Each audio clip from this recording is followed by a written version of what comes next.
Well, she hasn't moved a muscle. She's snoozing on top of that same termite mound we just saw her on. And it does look like she might have eaten something. I didn't see her last night, but apparently she was quite hungry.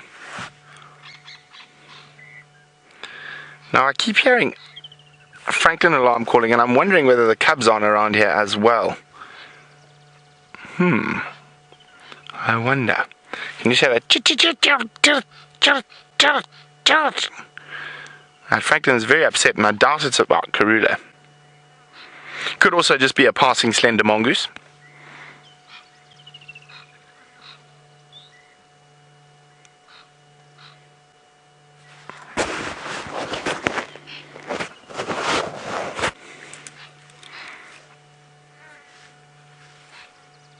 But having 2 young cubs, she's got to hunt constantly. Well, not so little anymore, and they're 2 big bellies to feed.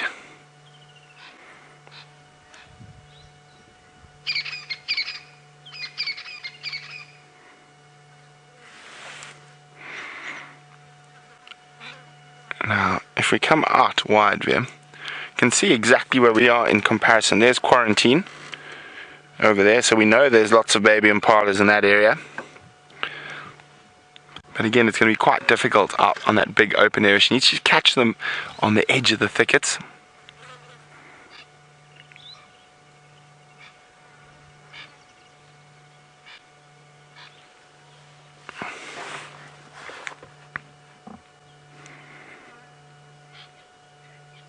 She's breathing quite heavily, not that heavily though.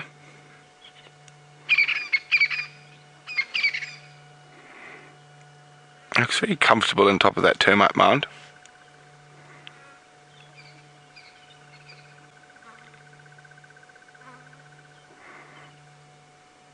I definitely think she might still move. So we're not going anywhere. We're going to stick right here with her. Hopefully she goes hunting.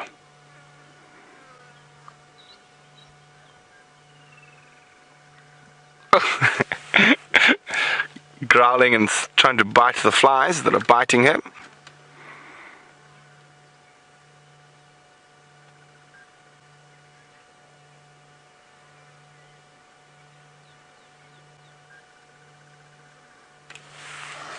She is still alert. She is looking around. Remember, this is 100% live, so we never know whether an impala or something else might wander in and she might go into stalk mode. Remember, if you want to ask any questions, hashtag Safari Live or questions at WildEarthTV on email.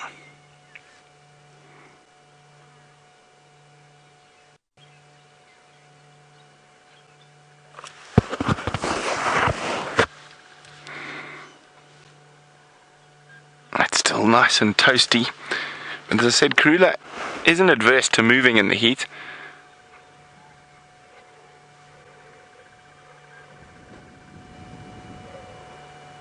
We can hear impala playing, and that's what she's listening to. I could actually see them running in the distance.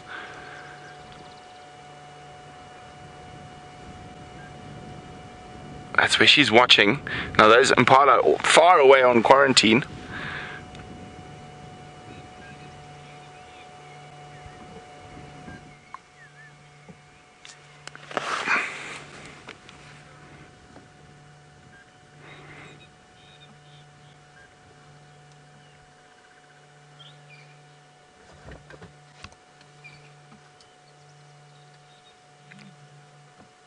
Oh, yawn. Oh, it looks like... Oh, I thought she might lie down and get a bit more comfortable. But the flies might push her to move.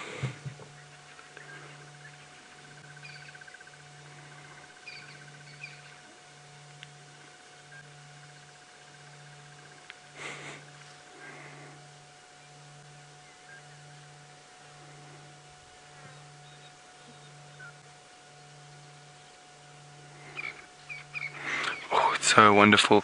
I mean, this beautiful light in this afternoon that's going to come. If she moves off out of the shade, you guys are going to get the most spectacular screenshots. I mean, absolutely golden light here today. Remember to share those screenshots with us. and on our Facebook page or on Twitter with the hashtag Safari Live.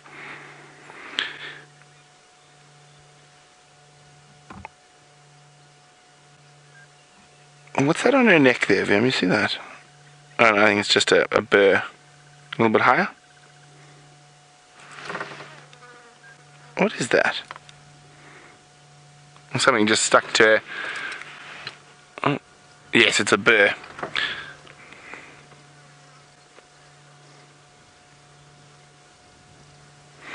Now, it's amazing that in ancient Greek, a leopard was believed to be a mixture between, a cross between a lion and a tiger. Now, guys are wondering what a burr is. It's just a thorny or furry grass or plant seed that gets stuck on to animals' coats. Oh, sorry, Taxi's trying to get you. Go, Tax. No, she's turned now. She's looking back to the north again.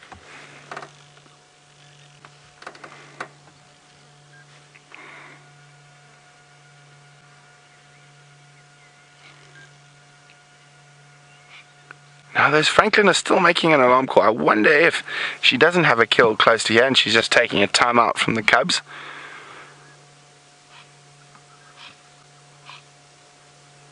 And Franklin has been alarm calling every 5 or 6 minutes since we've been here.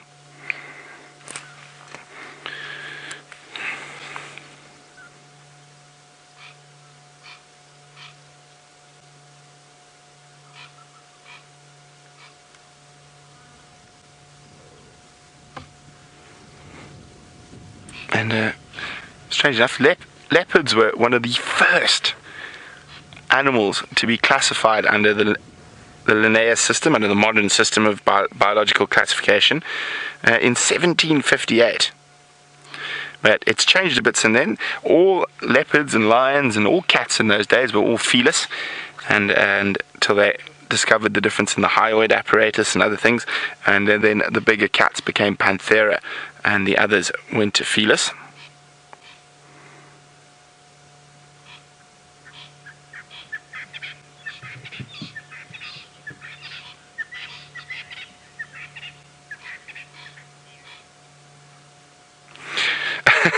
Mary is wondering, is there any particular plant like citronella that the animals will rub itself on to keep the flies off?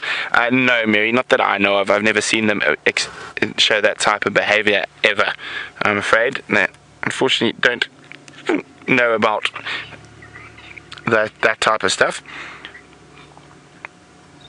Now, another interesting thing, if we look back into a leopard's history, is that the last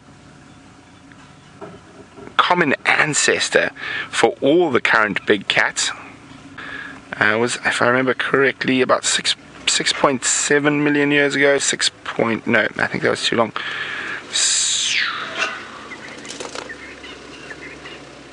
Just wait 1 second. 6.3 million years ago. So the last common ancestor of lion, tiger, leopard, jaguar, and snow leopard. And the clouded leopard is believed to have emerged in Asia, so around 6.3 million years ago, and from there the animals have diversified into those other different creatures. Now, even though a snow leopard is a leopard, it looks like from its historical ancestry that it's probably closer to a tiger.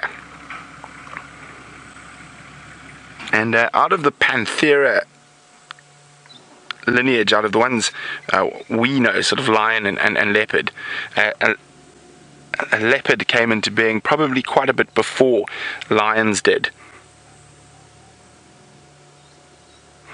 But even still then, a leopard is relatively closely related to all the other big Panthera cats, but it's somewhere between a lion and a snow leopard.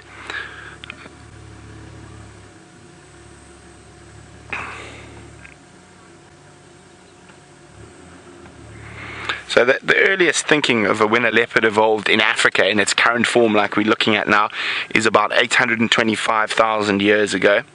So lions are about 250 to 300,000 years ago, so quite a bit older than lions. And of course leopards were spread throughout Europe as well.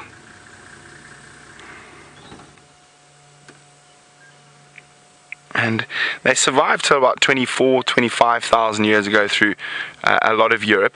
Now, up until the sort of 1900s or maybe late 1800s, there were leopards that were said to survive in Turkey. Or they still survive in Turkey, but in Greece and in Portugal. But I think those are now completely extinct.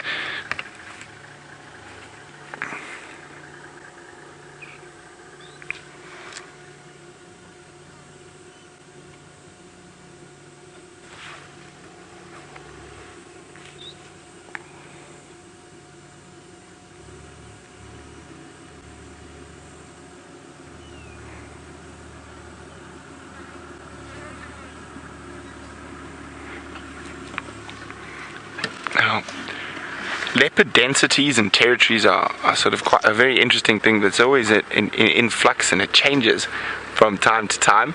And in this case, in the Sabi Sands, we've got relatively small leopard territories compared to other parts of Africa. In the northern Sabi Sands, though, we've got bigger territories than in the southern Sabi Sands. So in this area, your average female territory is around 1,000 hectares, and males 4,000 to 5,000 hectares. And if you go down to the Sand River, where there's higher density of impala and yala in a smaller area, your female territories drop to about 400 to 600 hectares, and your male territories down to about 2,000 hectares. And Karula's actually got quite a big territory for a female leopard, probably 1,200, 1,300 hectares.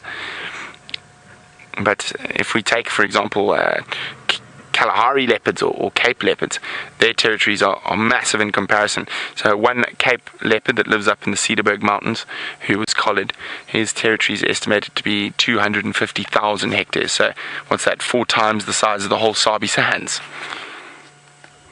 Now most of that is always to do with prey density. So we're blessed here in the Sabi Sands with high prey density, so they don't have to have massive territories to survive, and there's always available prey in the territories. Now in the deserts or in the mountain ranges, that's not always the case, and in a lot of cases in those extreme areas, leopards will eat have a much more varied diet, so a lot more things like scrub hares and rodents and termites and birds eggs. Where there's an area like this, they almost exclusively their main source of protein always comes from small to medium-sized antelope.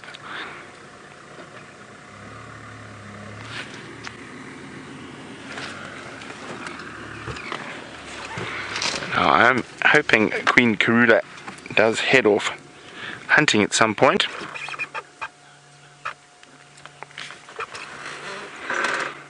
But she deserves a rest. It's been a hot day and she has been moving around in the heat. So while we wait for her to get moving, let's go see what Commander Bond's up to on foot. Now, I met an old man once who I think has probably popped his old clogs by now, and his name was Ian. Let's call him Ian. I've forgotten his surname. I had it and then it gone, because I'm also getting old now. Now, Ian, of course, was a tree expert and a great lover of Zululand, which is in the northern parts or northeastern parts of the country. No, it's not. It's on the eastern coast of the country. Anyway, what he used to do was grow grasses in his garden because he thought it was so beautiful. And I went to visit him once in his home in a place called Kloof, which is just to the west of Durban. And he had all sorts of grasses in his garden. He wouldn't plant any flowers that weren't from the area. And I just thought that was rather a good idea because, as you can see, this is rather a magnificent arrangement, isn't it, Brian? It is. Yes. Yeah, if I don't say so myself. Mm-hmm. Now, of course, we've looked at this one. That was the Aristida, or the 3-awn. Didn't taste very nice, but it is very beautiful. This is not a grass at all. It is a sedge, and it is known that it is a sedge. If we look at it like that, you can see it looks a little bit like a spring onion, I suppose. Can you see that, Brian? Yeah. A little spring onionish, and it's not it is actually hollow inside. It's like a sort of foam inside, as opposed to those capillary tubes that you'd find in a grass. And this thing is called the I'm actually not sure what its common name. I think it's probably called bottlebrush, but its botanical name is Setaria sphaculata. There we go. And it's also got awns, like the three-awn does, and that's to help the seeds disperse. And this, a love grass. A love grass, Brian. Yes, and there you can see The sword teeth. the sword teeth. I don't think it's the sword-toothed loved grass, because I think the seeds are a bit small, but you can see those things that are flapping there in the wind, everybody. These things here are in fact the anthers. That's where the pollen sits, and if you are a sneezer at grass, which Brian is, so we'll hold it away from him, that's what gets in your nose. It comes off there, it'll float off onto another grass like this, and it'll make these gorgeous seeds. Isn't that nice? Very nice. And you can make those into porridge if you have enough of them, probably about 4 tons per 100 grams of porridge. And Steph apparently calls this a cat's tail. It is called a cat's tail. That's actually a much better term for it, but it is a Setaria species. That's what it is in Latin. Very good grazing grass. Now, we're going to walk relatively quietly here, because Karula is not far from where we are now. And we're hoping maybe we'll find a cub sitting on a termite mound. Because this, of course, is where Brent heard those Franklin's alarm calling.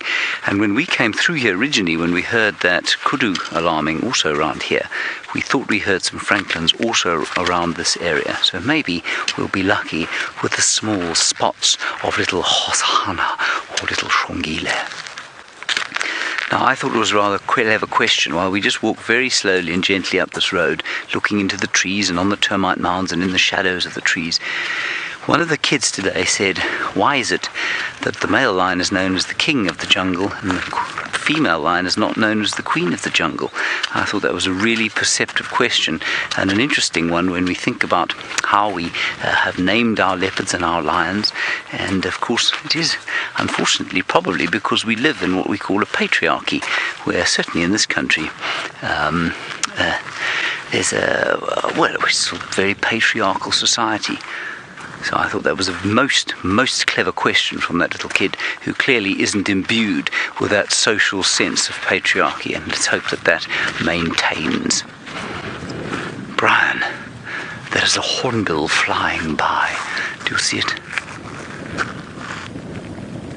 Now, the reason I'm showing you that hornbill is not because it's the best hornbill sighting we've ever had in our lives, but simply because I saw a hornbill while I was in Thailand, Brian. Oh, wonderful. Yes. It was called an oriental pied hornbill. And it was pied, black and white, and found in the Orient. Ergo, an oriental pied hornbill. Excellent. I will post a picture of one once I figured out how to edit it into some functional form. Nobody else, of course, was very interested in the oriental pied hornbill. Mostly they were interested in cocktails. Who can blame them? Right, Brian? Yeah. Yes. Anyway, it's so wonderful to be back here in the summer of Africa. And yes, it's hot, but it's got that wonderful feeling. I love this time of the year, probably from around about my birthday up until the end of December. It's just got a kind of momentum that starts to build around it. And I'm sure it's the same even where it's winter at the moment, of course, because for many people in the world, this is the holiday season. And even though, of course, we're not going to have huge holidays out here, it certainly feels as we're going towards that. And maybe that's just a throwback to my childhood. But the sound of the cicadas, the smell of the new grasses and those flowers, and the feeling of that kind of close, wet air is just wonderful to me. It makes me think of Christmas and holidays and wonderful times with family and friends. And of course, my new family and friends in the Safari Live group. Now, we're going to just turn around here. There is a huge herd of impala and probably lots of little ones. Let's just walk up here quickly. Rebecca, you'll have to go again with that.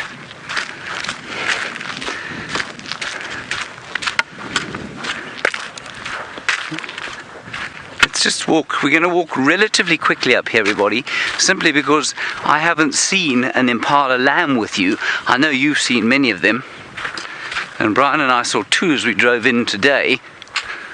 But let's just, there's one. I think underneath, you see where the tree has made an archway there? I think there's an impala lamb there. Is there? There is. Hooray. Brilliant stuff. Okay, we'll take a little stroll across quarantine, hopefully find a lamb or two while we do that. Let's head back to Byron, who has managed to relocate the lions who have been sleeping. Now look what we've managed to find, everyone. A big male and a female lion. And I think this was the pair that Brent found this morning with the two other males. I know he did see them earlier and they moved off somewhere, but these two unfortunately have come out into the open, into the shade though. It is still very, very hot. And they are lying resting. The male was standing when we got here, when we found them, but he seems to have settled down again. But I'm hoping we get some activity out of them, maybe some more movement, and I'm not sure if they've been mating or not. I haven't seen anything yet, but it could be a possibility.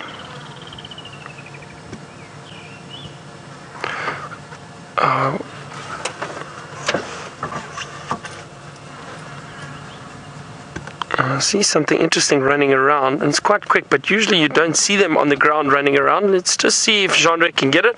A spider hunting wasp. No, I lie, it's a TokToki Beetle. Sorry, I think that's a TokToki Beetle. I don't know if it's got another name. Look how quick that little guy is. That's incredible. It's not a dung beetle. That is a TokToki. Funny name, but incredible. Look at that. Actually, when it moved through some sun, I caught a bit of sheen on it, a bit of a sheen, and I thought it was a spider hunting wasp, but it's quite away from the vehicle. But it is so fast. Watch, it's heading right past the lions. That's incredible. Look at it go. Now, I'll explain why it's called a TokToki Beetle. And again, I haven't had a close look, but that does look like what it is. That is incredible. That is amazingly fast. Imagine how fast that is in proportion to its size. I mean, that is quick. That's very, very quick. Now, the TokToki gets its name from a little display that it does to attract a mate. The male runs around like that, and what he does is he'll stop and stand, and he actually taps the ground with his rear end. He'll go and he'll tap like this, and it's like TokToki, something like that. But it is what it does.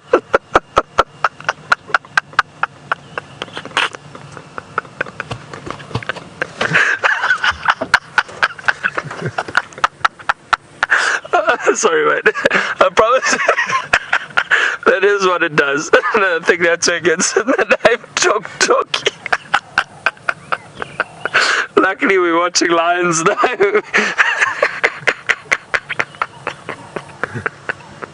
Oh dear. Anyway, so getting back to what we're actually doing here and watching lions.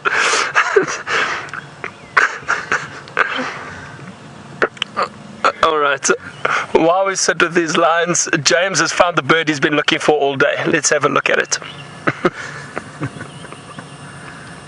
Hooray, there it is, everybody. And of course I forgot, when I was talking about the summer and the joys thereof, I forgot about the woodland kingfisher, which goes, Brian? There we are, you see it looked up. It thinks Brian sounds exactly like a woodland kingfisher. What a wonderful, wonderful final sighting for the bushwalk this afternoon. Then we also had, over on the right-hand side, you can see some guinea fowl. Of course, the chickens of the bush, stringy as they are, even if you've casseroled them for days on end. And they're very peacefully sitting, and there's a northwesterly breeze blowing straight into our faces. And I'm going to ask Brian to sort of swing to the left-hand side, and just to give you an idea of what is, I think, a glorious evening starting to form here. And you can see that there is some kind of cloud bank moving in from the south, and it's just about to hide that wonderful African sun that is dipping slowly to the west, as inexorably as it must, of course. Gorgeous. And Brian, I'm going to ask you now, over there is a dead tree. It has been pushed over by an olifant, and then you can see the very top part of it.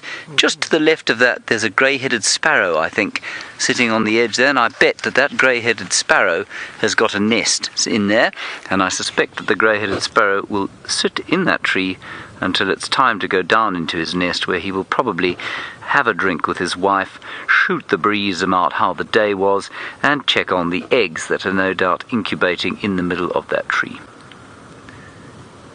What do you think, Brian? Do you think that's what's going to happen there? Exactly what's going to happen. I think so too.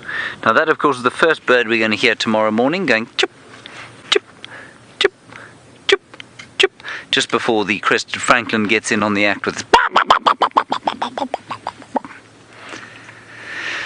What a glorious afternoon. Right, come on, let's have a little stroll further across quarantine clearings here.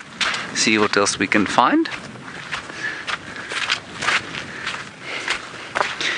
And apparently that's going to be it for the bushwalk today, everyone. We will see you in the morning, of course, bright and early. I'm not sure exactly what time the bushwalk will be out. I don't even know who's going to be on the bushwalk. So until then, it's been wonderful joining you again in the wilderness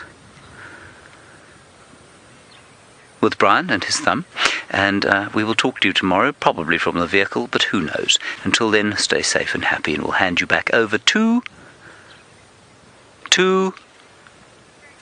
Brent. Welcome, Windsor Woods Elementary School. My name's Brent. I've got VM on camera, and we've got a surprise for you.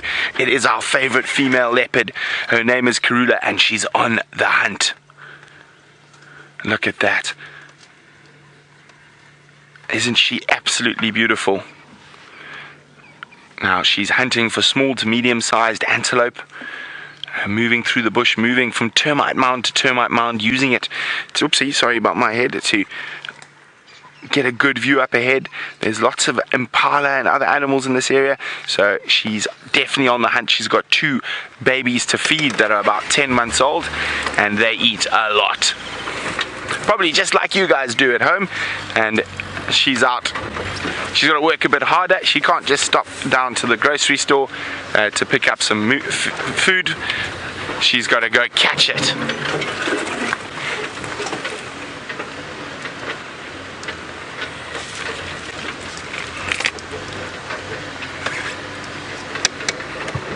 Oh, it looks like she's taking a break.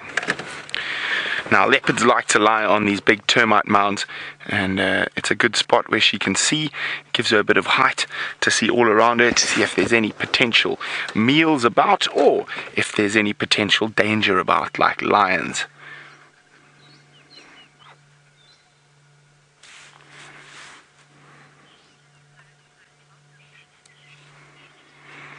Hello, Megan. Megan, this isn't a cheetah, this is a leopard.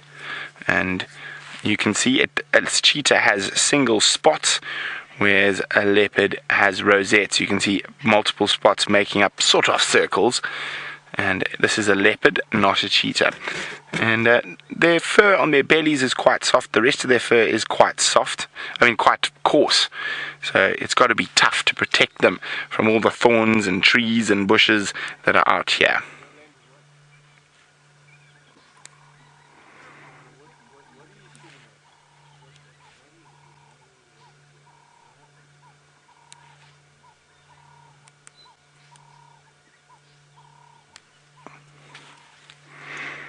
So she's listening as well.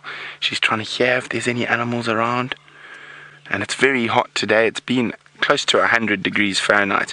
So being a big cat, she doesn't like the heat too much. They can't sweat like we can. So quite often they'll move for a little bit, then they'll lie down. It is getting cooler quite quickly. So we're with her at the right time of the day to catch her on the move.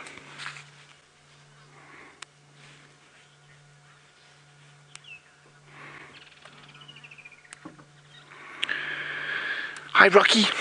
Rocky would like to know if I know how many animals are out here. Well, Rocky, I've got an idea. I don't have exact numbers. We see probably 10 different leopards regularly. We see 15, 16, 17, 18. Between about 16 or 17 different lions regularly. Elephants, we probably see a couple of hundred different elephants regularly. We don't know exactly how many animals are out there. We can just make educated guesses. This female leopard we see a lot. She's the main female leopard in this area, so her territory is here. So we do see her quite often.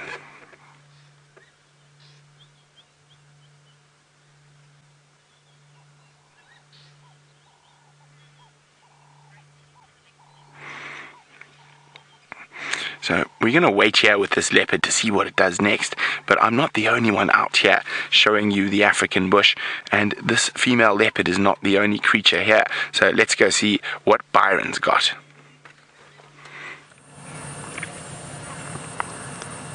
And good afternoon to the school with us at this moment. We're still sitting with the lions, and a different group of lions that we had this afternoon. So Windsor Woods, I know you've just joined us, and this is a pair of lions, a big male and a beautiful female that we managed to find not too long ago. We were looking for them, and fortunately got to find them. They've come out into the open. They were lying in the shade, but luckily for us, the cloud cover has built up and they don't have to worry about the sun too much, and I don't think they're going to have to worry about it anymore. It's disappearing behind some clouds now and probably going to stay there.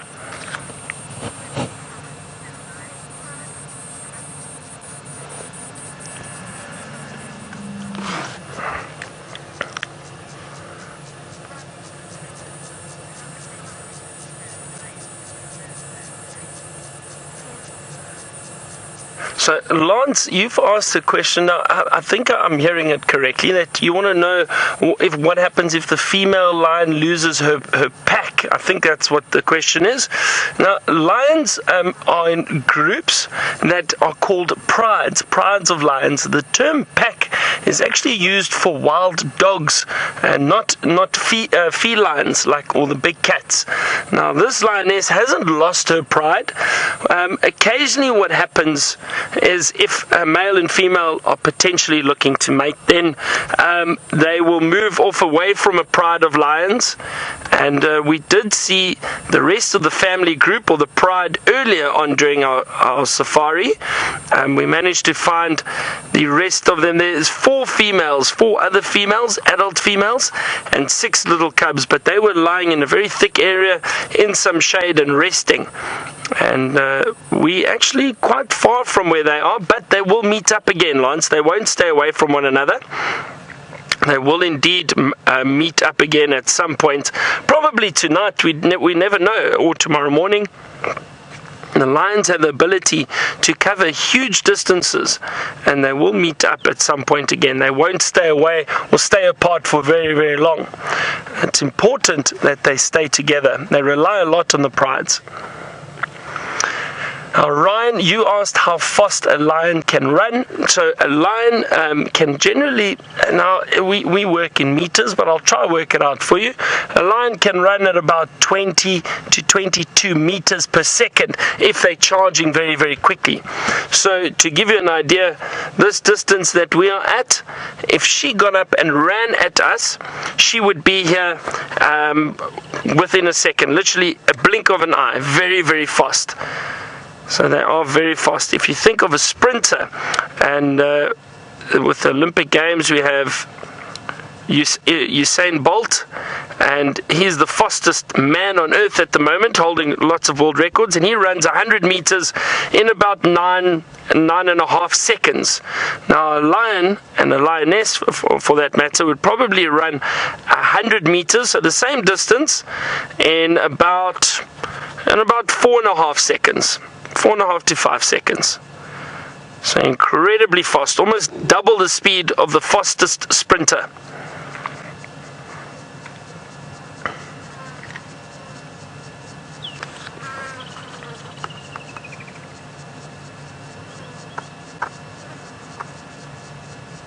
You can see breathing heavily. Her belly actually looks quite full, so I wonder if they hadn't fed on something recently, maybe last night. I'm not sure. We didn't see them with anything or any food today. We've only seen them lying out in the open, but perhaps they ate something last night, or the lioness did. So she's still got quite a full belly, but she's breathing heavily. Both of them are breathing heavily, and the reason for that is because they're hot. So the panting helps cool them down.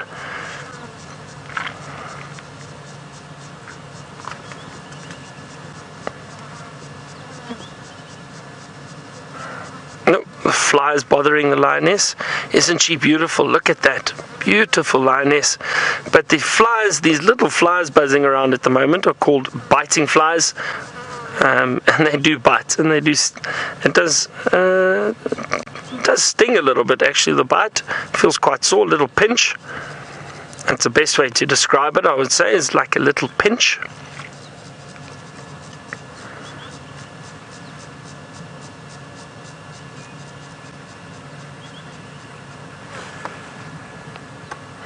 Alright, now we are sitting with these lions, and we're going to stay here for a while and see what they get up to. But while we are here, my friend Brent has got a beautiful leopard he'd like to show you. Welcome back. We're still sitting with the female leopard. She's taking a little cat nap on top of the termite mound. Now, Sincere wants to know, why do leopards and cheetah look so similar?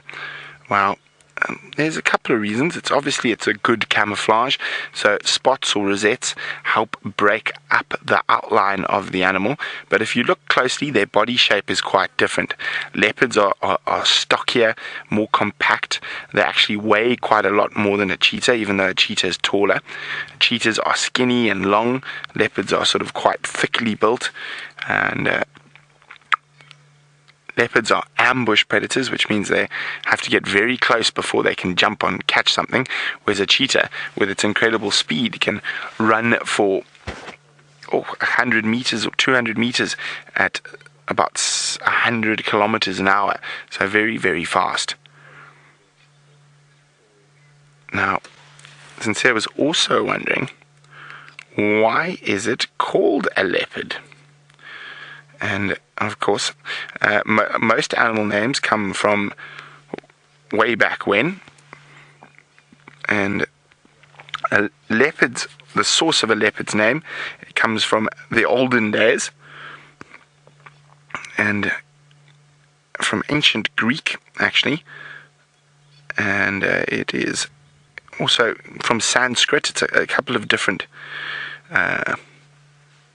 language, also Egyptian, and it basically meant a lion. It was a panther crossed with a lion. Now a panther is actually a leopard as well, so a black panther is just a leopard with a rare color morph. But that's where a leopard's name comes from. It's from ancient Greek and ancient Egyptian.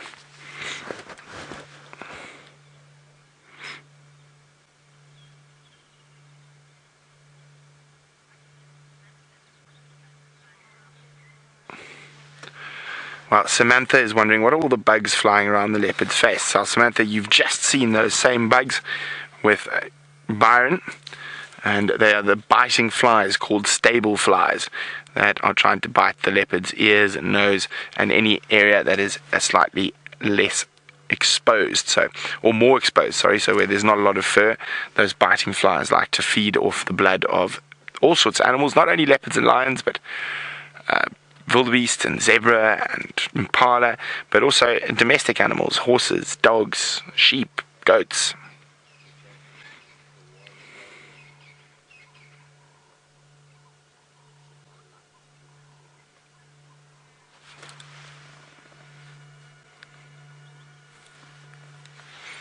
Now, she's still very alert while she's sitting up there, watching carefully, listening carefully.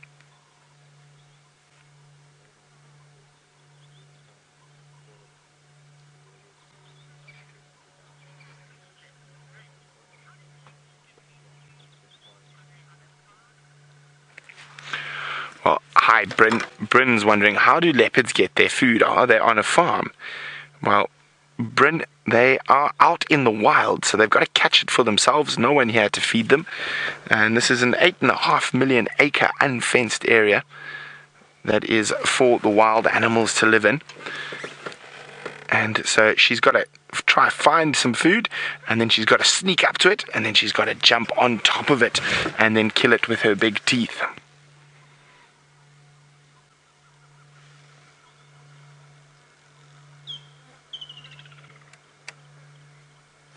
Now, as it gets darker and the sun sets, it is time for the leopard to go hunting.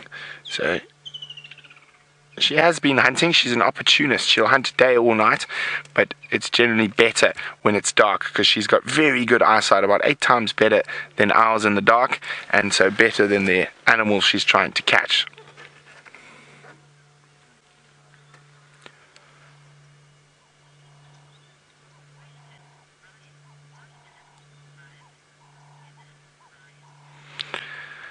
Hello, Ryan. Ryan would like to know, how do the animals survive in this hot weather? Well, Ryan, they don't move too much, and they sleep in the shade. But so if they do have to move, they'll move for a short while, then they'll lie down and sleep again, and then once it cools down or their body cools down, they get up and move again. You can see she's breathing very heavily. That's her way of cooling. So she's got lots of blood vessels or veins in her mouth. And what happens is, as she breathes, the air she breathes in cools down the blood in her mouth, and then she pumps that through to the rest of her body.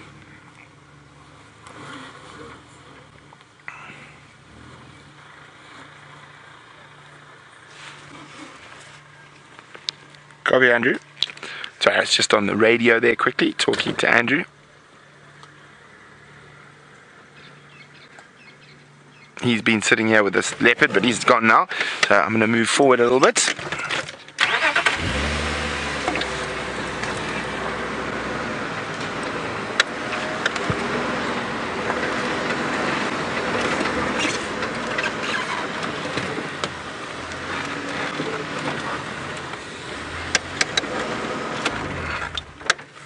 There she is, the Queen of Djuma.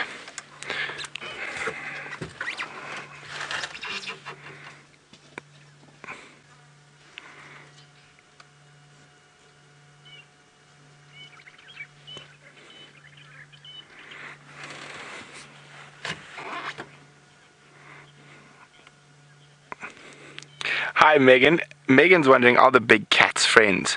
Do they play with each other or do they hunt each other? Now, Megan, a lion is much bigger than a leopard and they don't like each other. So if a lion was to come across the leopard, it would try to kill it.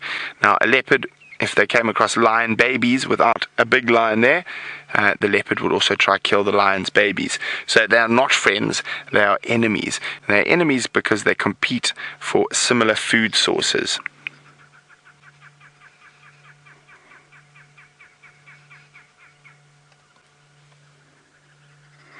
Oh, has she heard something?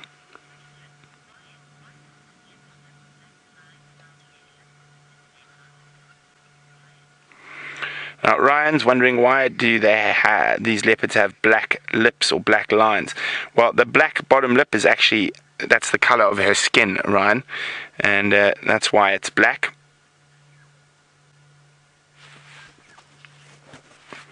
So, and you see the white under her eyes, or the light color around her eyes,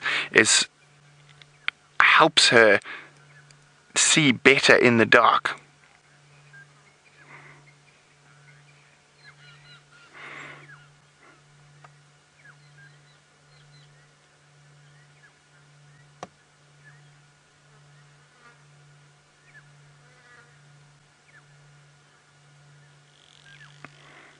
There we go.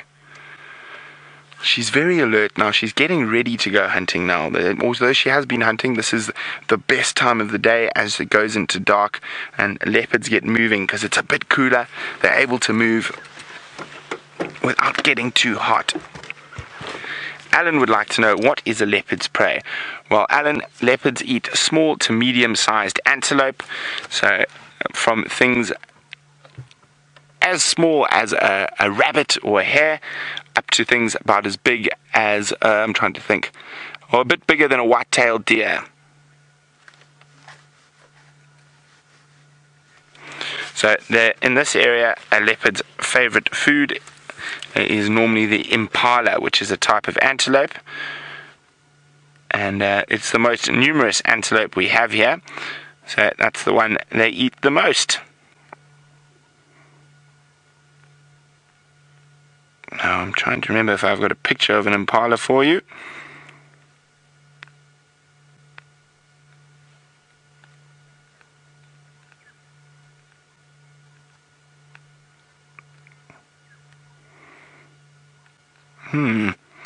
Yeah, lots of pictures of lions and leopards, but where's the picture of the impala?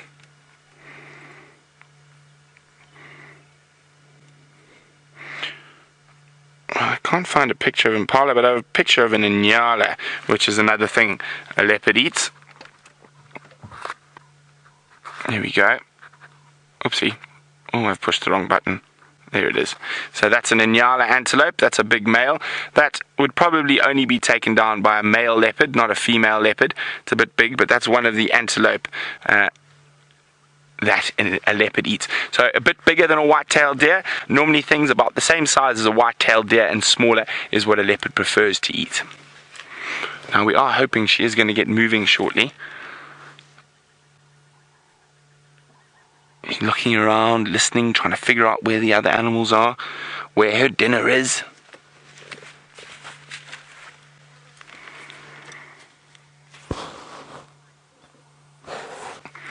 Hi, Mackenzie. Mackenzie's wondering, do leopards find water easily? They do, Mackenzie, and they will drink when they have the choice to. But leopards are one of those animals that don't need to drink water. They get enough moisture from the blood of the animals they kill. But if there is water around, they will drink.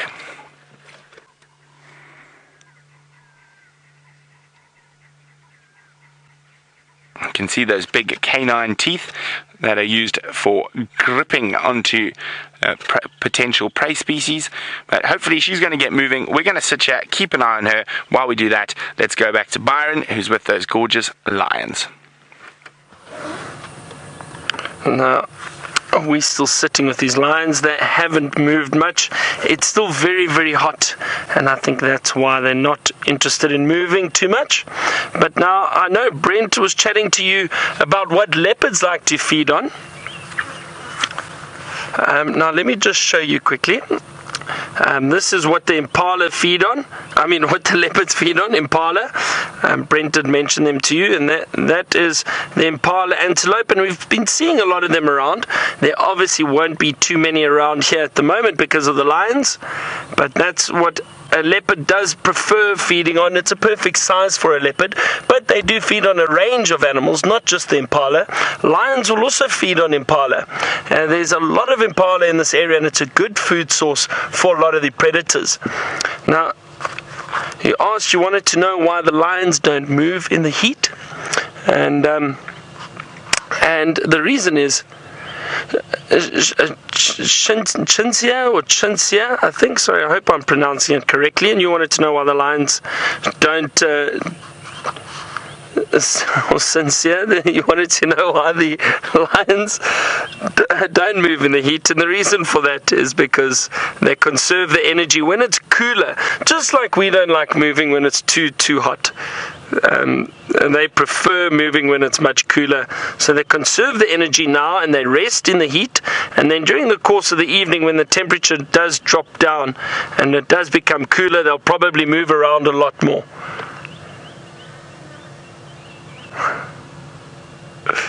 Well, that male seems to be, let's see, he's lifting his head a little bit.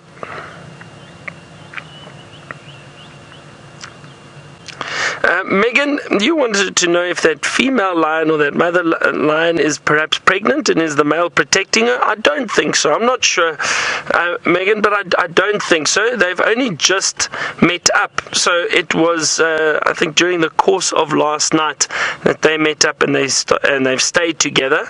So no, I don't think that is the case at all.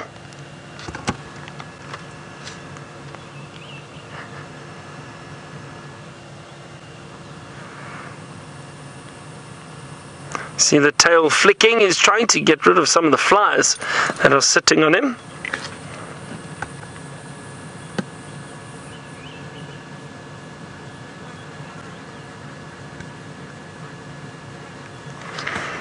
Well, Samantha, you've asked an interesting question about whether or not the big cats see in black and white. Now, Samantha, from what I've read, apparently they do. And now, people have done studies on the eyes of the lions and of predators, and what they found is that it depends. Now, this gets a little bit complicated, but inside our eyes too, we've got something called rods and cones, and that determines our depth of perception and also the colors that we see. Same with these lions, and apparently they've done studies that shows the number of rods and cones in their eyes affects their eyesight slightly. Their eyesight is very, very good, but the color spectrum isn't as good as ours, and they do tend to see in shades of black and white. I don't know to what extent exactly, but it is a shade of black and white, but their eyesight is very, very good. And their eyesight is much better than ours when it comes to spotting movement or looking for animals in the distance.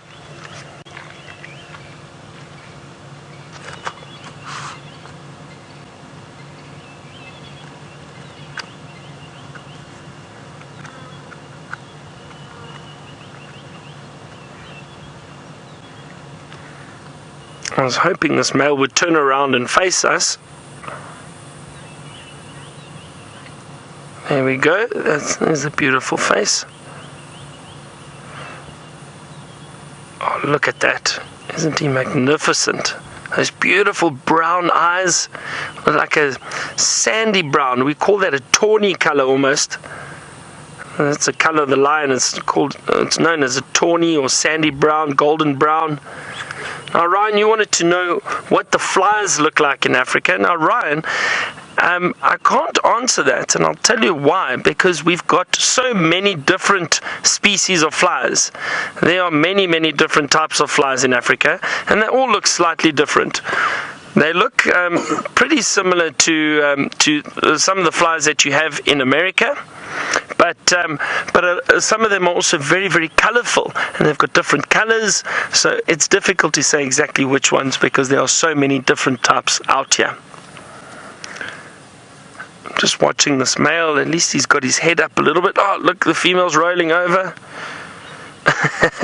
Probably just getting hot and a bit uncomfortable.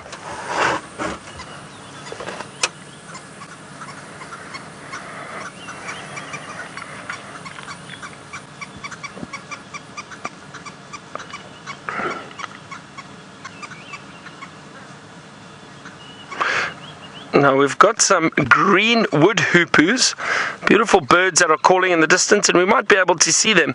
They're on a dead tree straight ahead of us. There they are, just on the right hand side of the branch, and it's called a green wood hoopoo.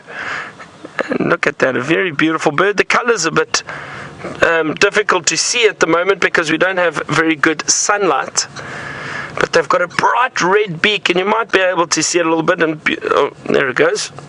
Gone. And let me show you a photo quickly. I'll find one on my app. I'll be able to show you exactly what that bird looks like. There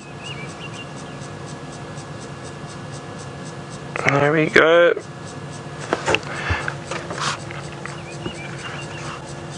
And I'm hoping there's one. There we go. Look at that.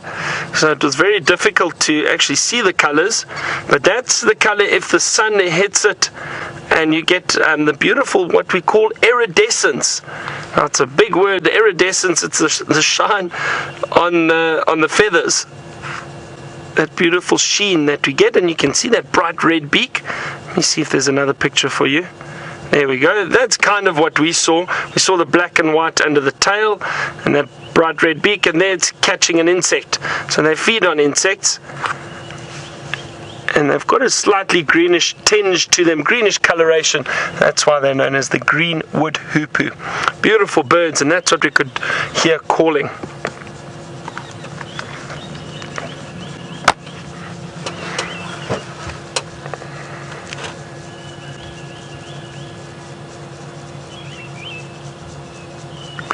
Now, Alan, you wanted to know if all the male lions have manes, and yes, Alan, they generally do. There have been cases in the past where male lions haven't necessarily grown these big manes, and that could be for a number of reasons. Probably genetic, I'm not too sure, or perhaps testosterone. So just the genetic makeup of the lions, but generally speaking, all male lions have these big beautiful manes, and the reason why they have them and the females don't is because the males do tend to fight a lot more and also fight for territory, and when they're fighting other males, that big mane, watch, oh, big yawn, and down. Now that big mane, that very thick hair around the head and the neck, helps protect them. So if they are fighting and they get bitten around the head or the neck, it helps protect them so they don't cause any serious injury to one another.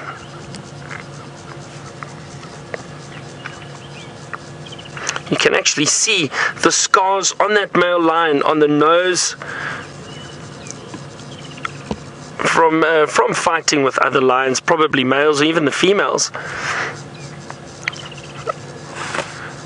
Kyra, you want to know, how do the animals find shelter? So Kyra, they don't necessarily.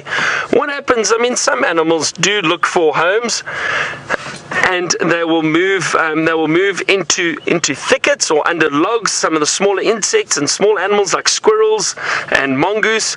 But lions, for example, they might just lie under the shade of a tree to get out of the heat, or if it's raining, maybe move into some thicker bush to try and cover a little bit. But they don't necessarily go and specifically look for shelter. There's nowhere that they could go out here.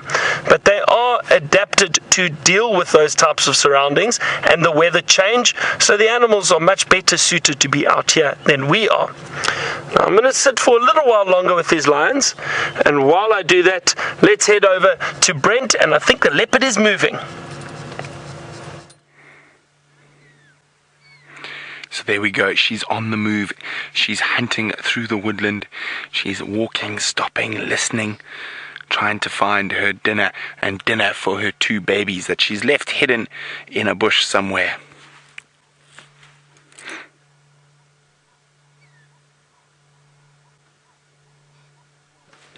I'm going to keep following her.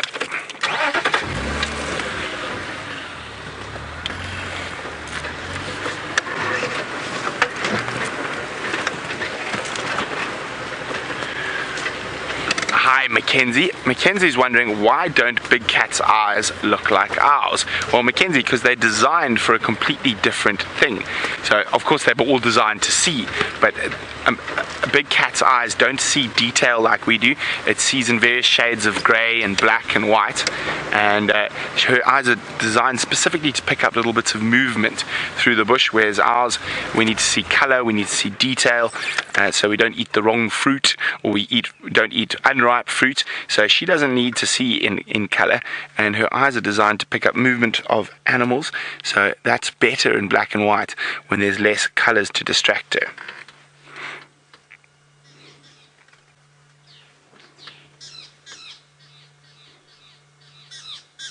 So there we go. She's probably going to scent mark now. What that means, there we go, she's going to do it now. See, she sprays a little bit of urine.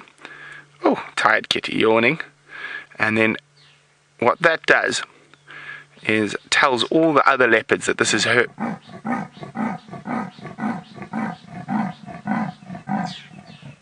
Oh, wasn't that amazing? That is a leopard's roar.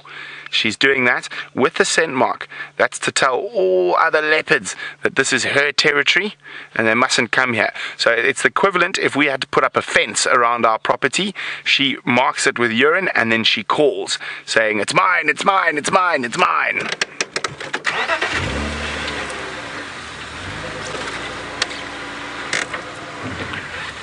Now, quite often you will find leopards walking down a road like this, although we've been following her through the bush. Now, a lot of these roads are built where there used to be big game paths, so now it's just like a double-laned highway for animals.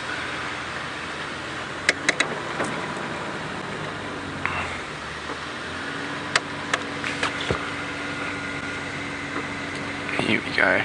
That's really special. You don't get to see them call too often. Now, Lance is wondering, how would the leopards respond if there was a wildfire?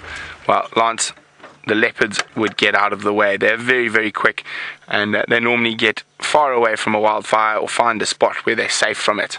So they're not really in danger from wildfires. Most of the animals in the bush here are very good at getting away from wildfires. Wildfires, sorry. And only really the smaller things like tortoises and chameleons get caught up in the fires. So here we go. Isn't this exciting? We're following a leopard on her evening hunt, her evening stroll, although she's calling, so it could be, you could say, her evening territorial marking and a territorial march. Make sure no other leopards are coming into her area.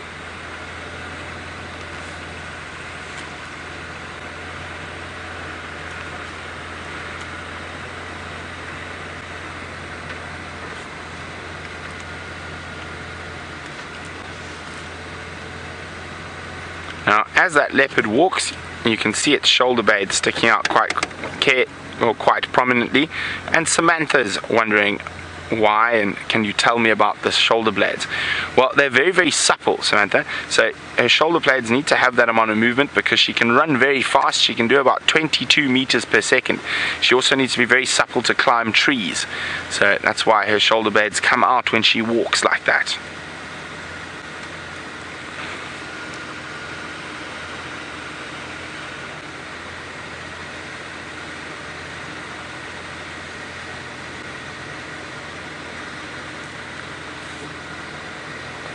Hi, Mackenzie.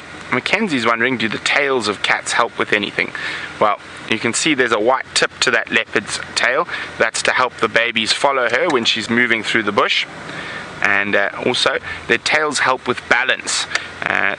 So it helps them when they're going very fast or climbing trees, just to even out their balance.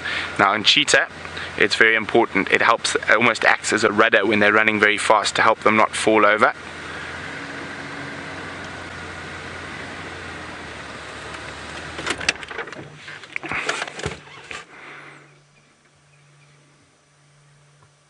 Well, she's stopping for her evening constitutional, and she might call again now. There's another big marula next to her, that one there. Now that means she might scent mark that.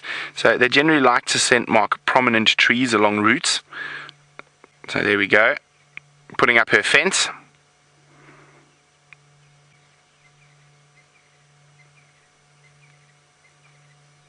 Oh, not going to call this time.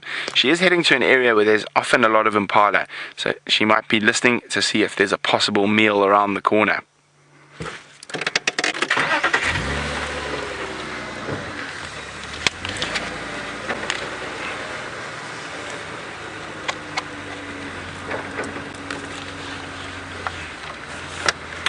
Hi, Kyra. Kyra's wondering, have big cats over time become carnivores? I think they evolved as carnivores from very, very early on, Kyra.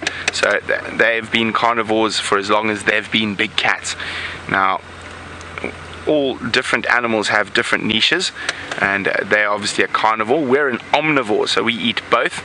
And then, of course, antelope and deer, those are herbivores, so they only eat grass or leaves.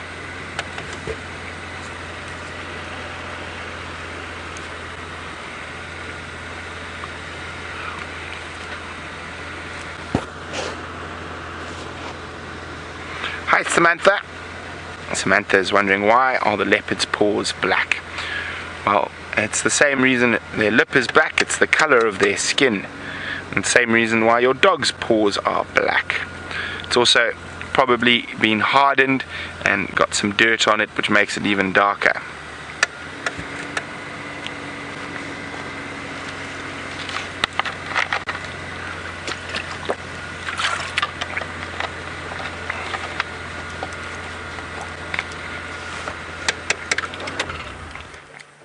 Now, Lance is wondering, if a leopard lost her babies, how would she find them? Well, Lance, she would call, like we saw there, but if she thinks they're close by, she would call much softer with a sort of call that sounds like this. Ow, ow. Or chuff, which is when she puffs up her cheeks and goes. but if she can't find them for a while, she will call like we just saw her calling that.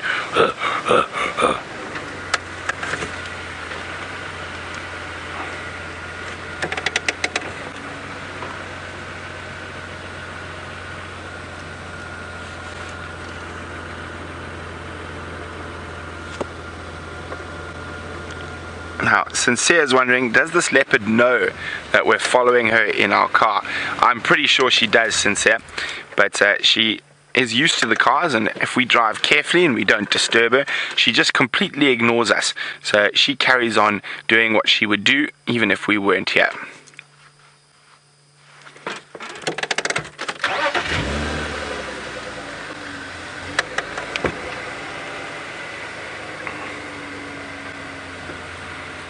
Now see how she stops and listens every little while, and that's to check if there's any potential food up ahead.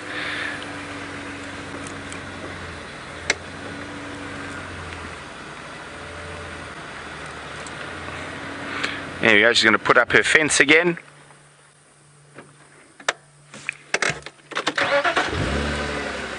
Now, it rained last night, which means her fence probably got washed away, or the smell of her fence.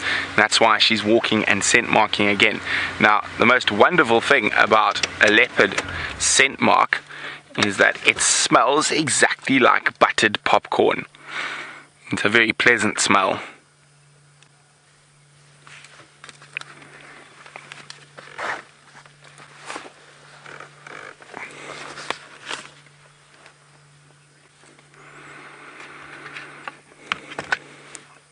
While we keep following her to see what she does next, let's go back to Byron, who says the lions are looking a little bit more awake.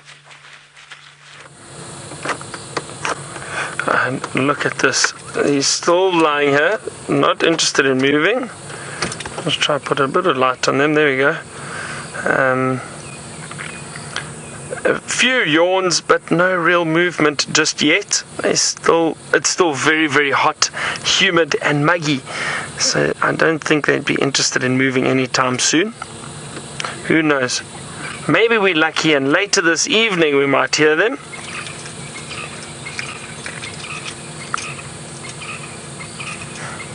Ryan, you've asked, in ancient times was there a lot of hunting in Africa? There was indeed.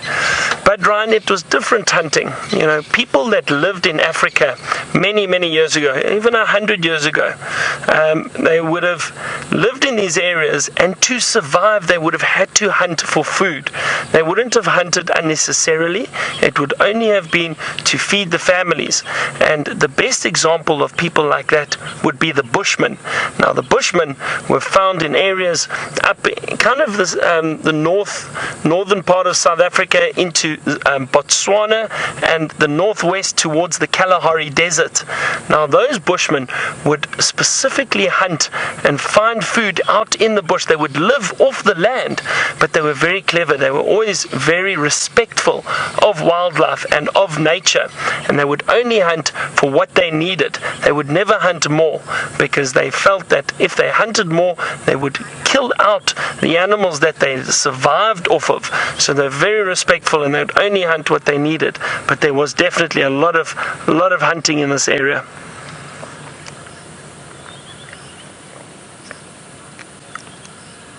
Now, I'm going to leave these lions for a second, because we managed to find the other lions. Remember I said to you there are some other males around that were around earlier, and they're not too far from here, but they've been hiding from us. They've moved a little bit, so I'm hoping we're going to see them. Let's see if we can find them quickly. They're not far from here, and these two, we're going to leave them and let them rest some more.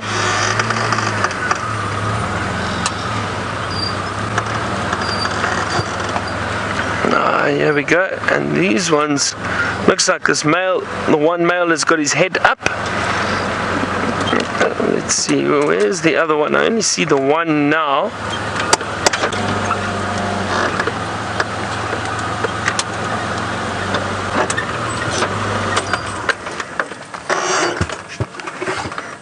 Alright, so let's just have a look here. Look at that beautiful male. So here's one of the other males. Now this is a brother of that big male that we can see with that female. And that is why he's allowed to be here. If he wasn't a brother, he would definitely be chased off by that big male.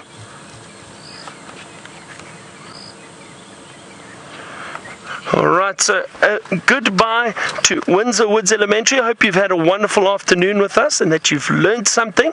It was great to have you, and we'll hopefully see you soon again on Safari Live. Goodbye, everyone.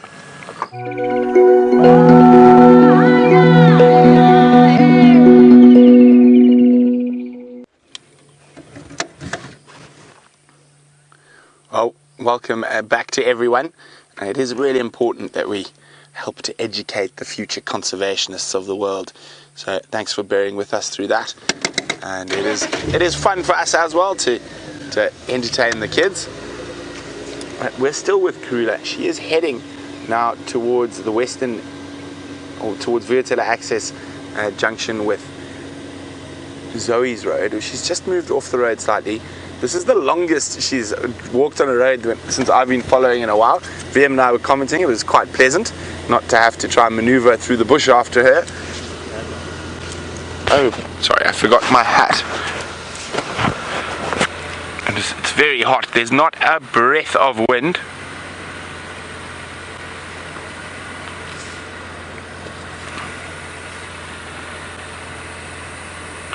I just need to give an update to the game drive on the game drive radio. Karula's mobile north along Zoe's towards vertical access.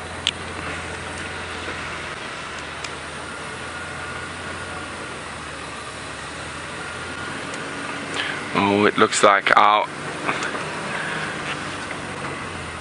Come on, Karula, come back to the road. Oh dear.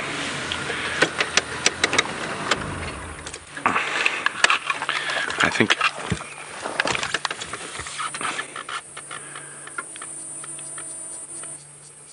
she's going to head into these thickets now. And as I said, she's quite hungry. She's got 2 babies to feed. There's a good chance there's some impala in this area. See, her tail's up. She's been spotted by a fork-tailed drongo that was shouting.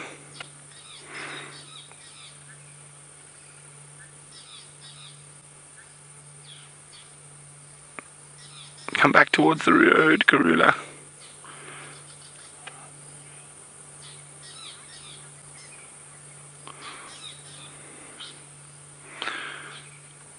Hi, Jay.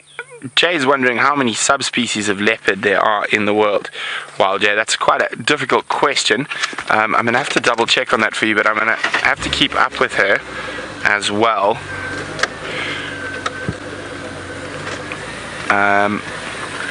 If she goes into an area that's too thick, we're going to leave her be.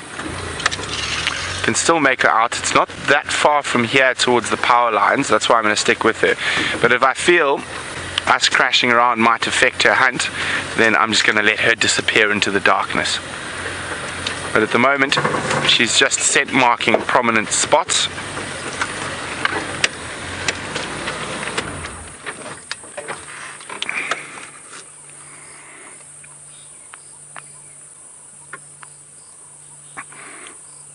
Okay, so there we go, Jay. I found that what I was looking for while she stopped to scent mark. The ICUN recognized different 9 species in the world. The African leopard, sub-Saharan Africa, the Indian leopard, the Javan leopard, the Arabian leopard, the Amma leopard, the North Chinese leopard, and Persian leopard, the Indo-Chinese leopard, and the Sri Lankan leopard, and last but not least, the Anatolian leopard in Turkey, and then a possible, not confirmed, another one, the Balochistan leopard, Pakistan bordering with Afghanistan, but that one, they don't have enough genetics to confirm that. Ooh. Can you still see her, VM? Okay. 11 o'clock. Well, there's one termite mound. We'll go to the termite mound. It looks like it's getting a bit thick on the other side. But if we can't see her from that termite mound, I think we'll let her hunt in peace. She does have those two hungry little monsters to feed.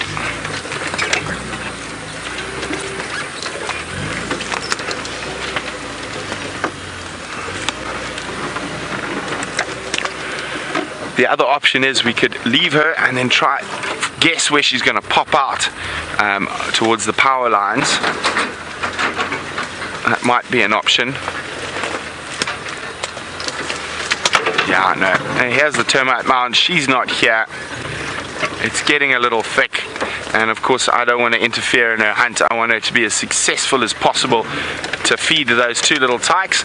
So we're going to let her disappear. What I might do is shoot around to where the power lines are and try guess where she's going to come out and wait there. We might see her, we might not, but I'd rather her have the best chance at hunting without us crashing around after her. In the meantime, let's go back to Byron and those lions.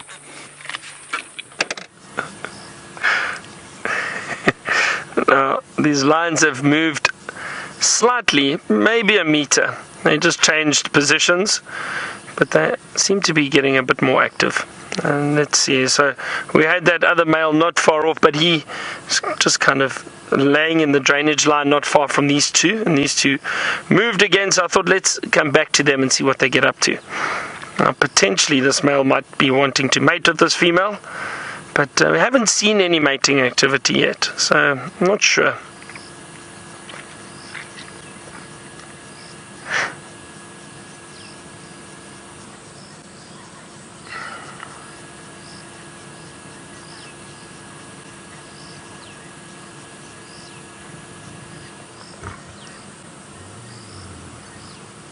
Let's just listen here quickly. Listen. Now this male is growling.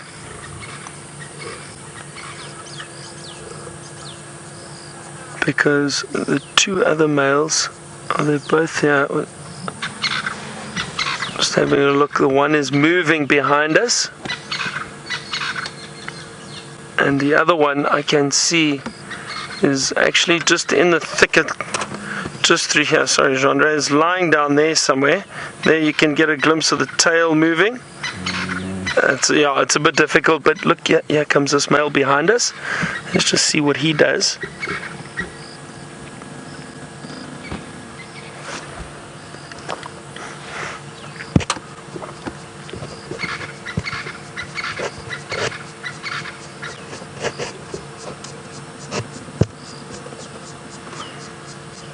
Malakita, you wanted to know if this lioness, I'm just trying to make sure I got the question right again. I didn't hear it properly the first time, but you wanted to know, I think, if the lioness comes into estrus again, if she's lost cubs or if she's had cubs before. I can't remember exactly, or I didn't hear the whole question properly. Maybe Rebecca can just let me know again what it was.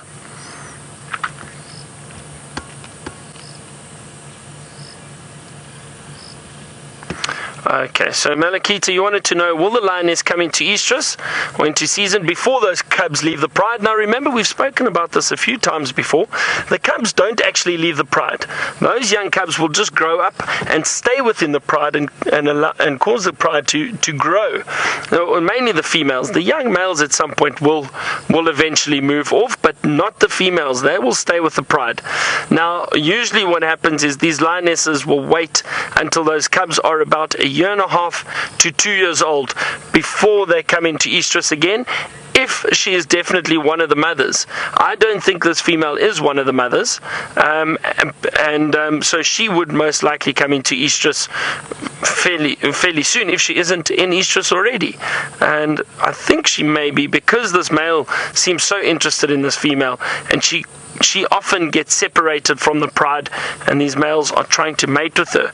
But as I said, we haven't seen any mating activity yet. But she would definitely be, when she does come into estrus, they will try and mate with her. Oh, bless you. Little sneeze there. So usually it's until those cubs are about 1.5 to 2 years old before those females come into estrus again and are ready to mate. If they lose the cubs, however, if something happens and the cubs die, they will come into estrus a lot quicker. We've seen that with the Styx Pride. They unfortunately lost some cubs and came into estrus a lot quicker, and they mated again. So it can happen if they lose their cubs, they will then come into estrus a lot sooner than usual. These lions, to be honest, I don't think are going to move anytime soon. It's still very, very hot, and they could be lying here for another 10 minutes, or it could be an hour and a half. We don't know. But it was lovely to see them and spend some time with them. Trying to think if we shouldn't perhaps leave these lions, let them carry on resting, and see, while we still got some time, see what else we can perhaps find with the spotlight. Maybe we get lucky and find something nocturnal.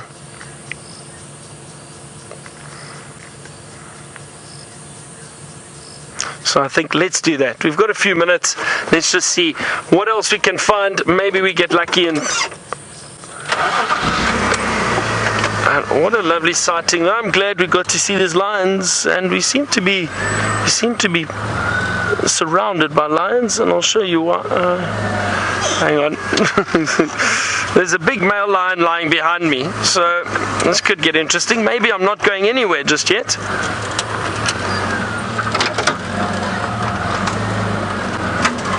Sorry. I'm trying hard to move without disturbing him too much. We've got a few trees and that behind us. Look at him. So we are kind of blocked at the moment. So my plan has just changed. We are going to stay and watch these lions. And it just shows you never know what's going to happen in the bush.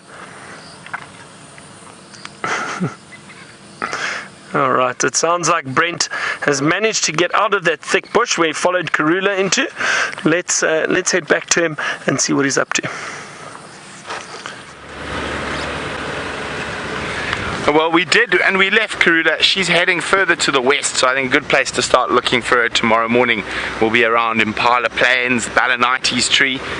So she changed her direction. I thought she might come out here, but doesn't look like it. It looks like she went further to the southwest. So, well, what a wonderful afternoon though. I mean, lions and Karula. It has been great. It's our back, which is always good news. Now, of course, hopefully we find a little nocturnal critter, white-tailed mongoose, a genet, a civet, a chameleon, a bush baby, all options. It is still ridiculously warm. There's not a breath of wind at the moment, and it is very, very moggy and humid. Karula should have come this way. There's Nyala and Impala, baby Impala. I'm just going to turn the lights off so I don't blind them. And always wonderful to have good old Jimps, Commander Bond, what are the Dachshund, many other nicknames. Good rate to have him back. Looks well rested after his time abroad.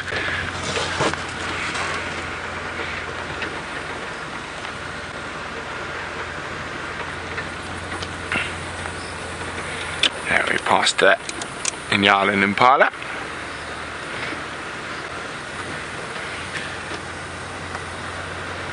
We have seen civet in this area quite a few times.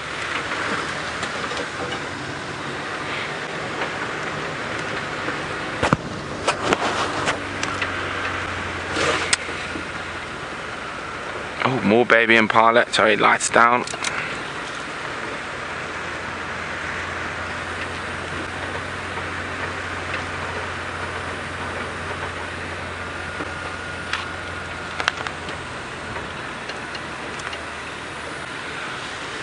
Hi Genevieve.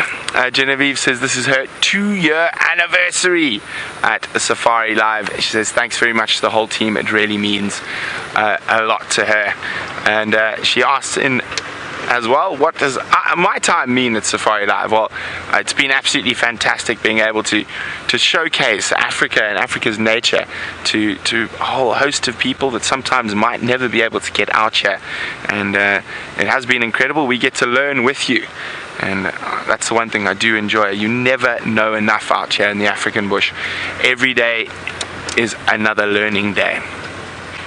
Like I learned today about that there are 9 recognized subspecies of leopard.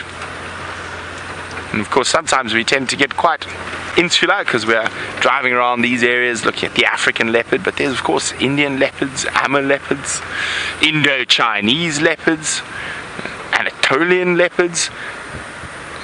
And it's absolutely incredible. Now this little run's normally good for bush babies.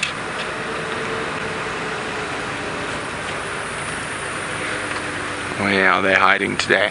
As I said, I think we're probably going to have to start figuring out where their new routes are, because they're not so focused on eating acacia gum at the moment, and I think they're going to be gorging on insects mostly, and possibly some fruit. So I think if I don't get any bush babies in this area tonight, I think we're going to have to start looking in different areas, because of course as the seasons change, the animals will change their routes and behaviors slightly. Especially something like a bush baby that during the hard, dry months has to survive off gum and the odd insect it can catch. But now, with the rain, all the insects around, the bush babies will be eating mostly insects and some fruit.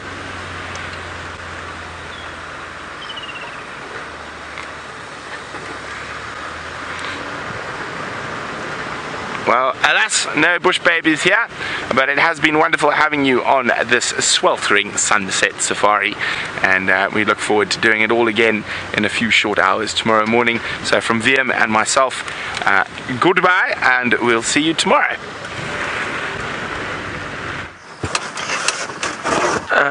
So we still haven't been able to move, but that's alright. We'll sit here a little bit longer. Maybe these lions decide to move. And there's a yawn, a beautiful yawn. That's a good sign that they potentially may decide to move. And let's see what happens. But as Brent said, it's been a scorcher of a sunset safari. Very, very hot this afternoon, and it's still very hot, very humid and muggy. And I see some cloud covers and lightning in the distance. Who knows? Maybe we get another bit of a storm later tonight. That would be wonderful. Cool things down again. Sorry, a lot of bugs around here. I'm getting bitten.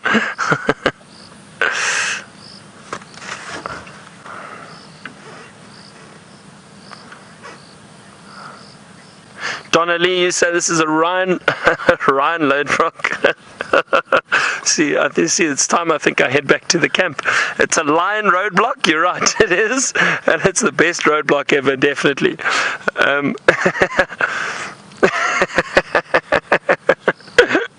Oh dear, see what the heat does. I think it fries our brains a little bit out here. Perhaps. Who knows. But we've had such a wonderful afternoon. I hope you have all enjoyed it with us too. We got to see the Nkuhuma Pride, got to see the two males, 2.5 males. There was another male hiding in the bush, and then the other lioness here. And then Brent obviously had luck with Karula. So it's been a fantastic afternoon safari, or sunset safari. Really, really very fortunate. It just shows you occasionally things can just happen. From times where there's not much going on to cats everywhere. It's been very, very fortunate. And it's nice to have James back, and he'll be back on safari tomorrow morning again. And day 2 on our cat streak. But, as I said, great to have James back. I hope you enjoyed the walk with him earlier. And from Brent, I know said goodbye earlier too. And VM. And it's nice to have Brian back too, and the thumb.